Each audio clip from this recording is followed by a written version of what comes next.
everyone. Um, my name is Elliott Gualtiere. I am currently the Dean of Mission and Ministry at Fairfield Prep in Fairfield, Connecticut.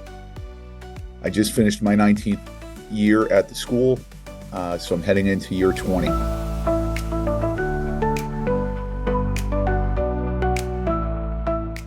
It really comes down to the relationships that I've forged over the years with both students and colleagues. Realizing also that I'm part of something much bigger than just me. The Jesuit network is large and vast. It covers the entire globe. So I certainly realized early on in my tenure here at Prep that I was joining something special. And as I said at the beginning, it comes back to the relationships. It comes down to the idea of giving of yourself, giving of yourself for others, and most importantly, for God. And so I think that's really what has sustained me over the last 20 or so years in Jesuit education.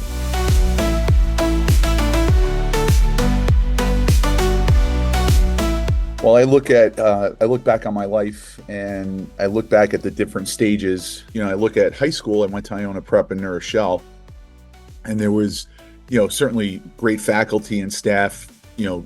Developed lifelong friendships. Many of which I still have very good friends from high school, even to this day. But there was one person in particular at the time was a theology teacher, but had begun a weekend retreat program called Search. His name was Dan Driscoll. Dan's currently alive. He is living in Indiana, works at the University of Notre Dame. Him and his wife, Felicia, founded Good Shepherd Montessori School there in Indiana. But Dan's impact on me cannot be understated. He got me involved in retreat work. Became a peer minister. And I think that's really the first recall that I can have of getting involved with retreats. So it was really, sophomore year, but really junior and senior year when I did my first Search retreat in junior year, and then coming back to lead it my senior year. Those were very formative experiences. My time at Fordham University had a great spiritual director and great mentor in Father John Mullen. God bless Padre for getting me really entrenched in ministry work at Fordham, whether as a lector, Eucharistic minister, retreat leader. I ended up agreeing to do a year of service work post-grad at St. Ignatius Parish in Brooklyn, New York, in Crown Heights. Unfortunately, the church is no longer there. The parish is no longer there. But my memories and my time there remain very vivid in my memory. And again, the relationships and the people of that parish, the young people especially, really drove my desire to continue to work with young people.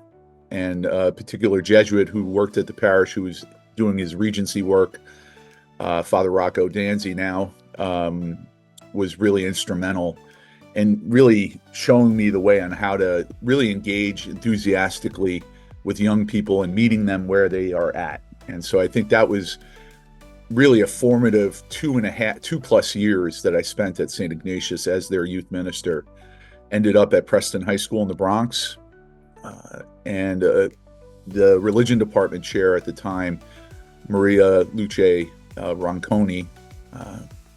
Maria Luce was just the one of the best people I've ever met or ever encountered. And she was a terrific mentor, not only to me, but to so many faculty and staff there. Also Sister Lucille and Sister Laura. Sister Lucille was the principal, Sister Laura, the dean of students. Their commitment to education and to the girls at that school were really important examples for me.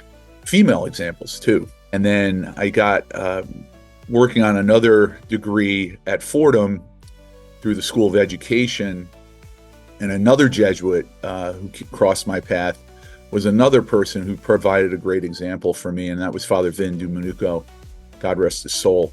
And Father Vin was just, again, so knowledgeable, but so instrumental in bringing me to prep, really. It was his relationship or his knowledge of prep that brought me to apply for the director of campus ministry position and put me in contact with Father Michael Boughton, who's another, again, great Jesuit mentor for me. When I was hired, I became the first layperson in prep history to hold this position. And I thank Father Boughton for giving me that opportunity, and worked with some great Jesuits at prep and have been really great Jesuit mentors for me. But there have been other lay people too that have been mentors to me during my time here. Tom Sacerdoti, our current president, Christian Cashman. But I look at my peers too that I've worked with: Kevin Altieri, Tim D, John Hanrahan. Over the years, really have shaped who I am as a campus minister. So I thank all of them.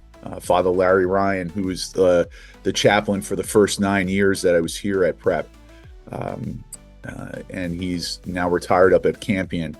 Larry and I spent 9 years together working side by side, and so Larry was a great friend and mentor for me. So I can't thank all of these adults, all of my friends and colleagues over the years that have really been a part of my journey to this point.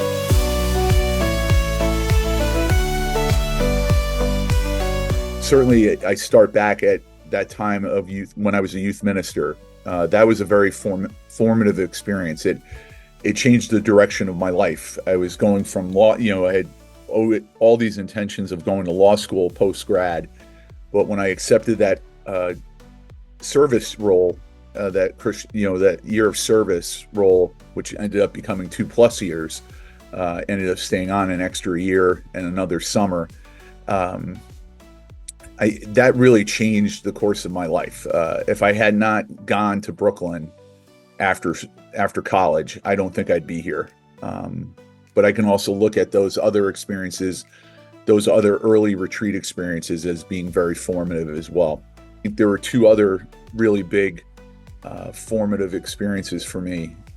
One that began in 2018, the winter of 2018, and that was my formation as a spiritual director through the Murphy Center at Fairfield U. Doing that formation program over the course of 2 years, really gaining a lot of knowledge that I hadn't had before of both Ignatian spirituality and Jesuit education, and the way, it really taught me how to be a good listener and to notice things and to be focused and concerned about the other person who is sitting in front of me. And always wanting to be my best self for those in front of me, those who are relying on me. And I think that experience, and then more recently, I took part in the practicum to be able to direct the spiritual exercises. I think both of these experiences have really helped me and really have given me the confidence to be in this role, which I've only been in for now 2 years, heading into my third. And so I think both of those experiences, plus the experience of Brooklyn, my early retreat work, and then, and I think colleagues along the way really empowering me and encouraging me and giving me leadership opportunities. So someone that really, I think, helped in this regard and gave me the confidence and really taught me and helped me was Donna Andrade. Donna, our longtime academic dean, teacher here, but from 2016 to 2022, served as the dean of mission and ministry at Prep, and she was the first one to hold the position. And I think, just along, her friendship and her mentorship really has meant a great deal to me. Also, I didn't mention her earlier because I knew I was going to mention her in this part. because really she would come and talk with me. She would meet with me, kind of give me some pointers and tips on how to approach things, and just was a great confidant for me over the years. And so I remember interviewing with Donna when I first came in '05 to interview for the position, and we just sat and talked. And I could tell right away we were going to be great colleagues and great friends. And I can't thank Donna enough too for all of her encouragement and really setting me up for this. I really feel like I owe a lot to Donna.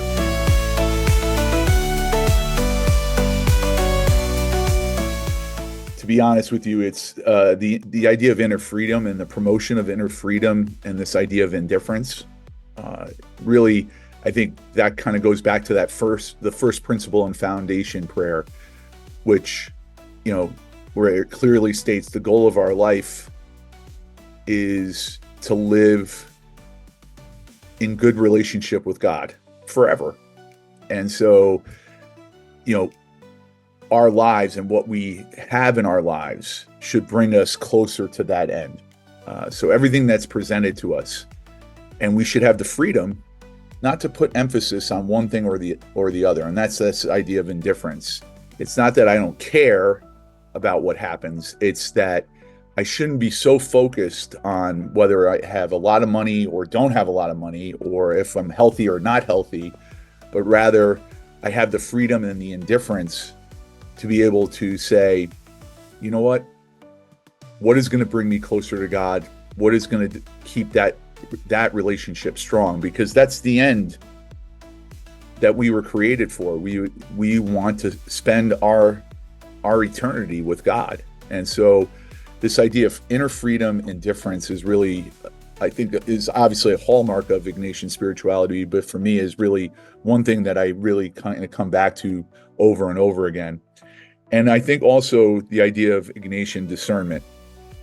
And it's not just simply making a decision of whether to have toast or not have toast, or to order a pizza or not to order a pizza. That's not discernment. I think the discernment is really the discernment process has been such a key point or key help for me in my life, especially, more importantly, when it comes to the larger decisions of life. So it's a process. It's not just a quick decision. It's something where we may need to take some time to think about something. So for example, when I was discerning what to do post-grad of college, again, I was thinking of law school, but my spiritual director kept saying to me, you know what, you should do a discernment on this and not just make a rash decision and not disregard maybe what God is trying to tell you. And so that's what I did. I made a list of pros and cons, and I really zeroed in on the best decision. So discernment is not always making the right decision, but it's maybe making the best decision amongst a number of goods that are presented to you. It would have been good for me to go to law school. I wasn't, further my education in that way. I was also looking to do pro bono work and work for maybe a nonprofit. So I could have done great work as a lawyer. I believe that wholeheartedly. But what God was really telling me was maybe you want to try something different. Maybe there is a different path for you. And I think that's what the beauty of discernment. And I really find that to be another key element of Ignatian spirituality. And, so inner freedom, indifference, and discernment.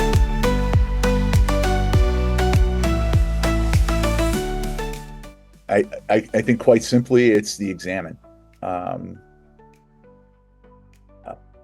It's the prayer that I always go back to. And I think the reason why I love it so much is it always begins with gratitude. You can always find something to be grateful for. And if we can always do that, if we can find something to always be grateful for at the very beginning of our prayer, it gives us the right mindset for prayer. And so that's why I love that prayer so much. It's a prayer that's had an enormous impact on my life. It was a It is the prayer that I used to create a retreat during COVID, called Grounded in Gratitude. It was based in the Examen. Um, but again, it's a prayer. It's a very good way for me to center myself, and it's a very good way to put myself in the right mindset for prayer. Begin with gratitude. And then I think you can't go wrong. If you begin with gratitude, you can't go wrong.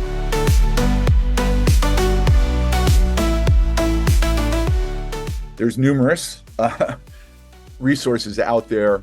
IgnatianSpirituality.com is connected with that is Loyola Press, and their 3-minute retreats. Xavier University has the Jesuit Identity resource, Creighton Online Ministries. I mean, these are great prayer banks and prayer resources. You can also, the Jesuit Identity resource from Xavier has this whole section on the examens, the Examen prayer, and it has like numerous versions of the Examen. And along those lines, there's a great app, Reimagining the Examen, based on the book by Mark Thibodeau. Mark has put together a book that has 30 plus, I think, more than 30 Examen prayers or versions of the Examen, and then the app based on that book is really well done, and it's very handy. Obviously, I think a lot of times we're always on our phone, but I always look at the app and I pull it up and see what the Examen for the day is. So that's another great resource. But I think the go-to are just the spiritual exercises themselves. That's the foundation for everything that we do in Jesuit education. We go back to the exercises, and when you go back to the exercises, you're going back to Christ. Christ is our foundation, and we can't forget that. And that doesn't mean we aren't welcoming of other faiths. I think Jesus was the ultimate example. He was the ultimate hospitality person. He welcomed everybody. Go back to the go-to. The go-to is Christ. The go-to are the exercises, which again have their foundation in Ignatius's relationship with Christ. And so I think that's my go-to.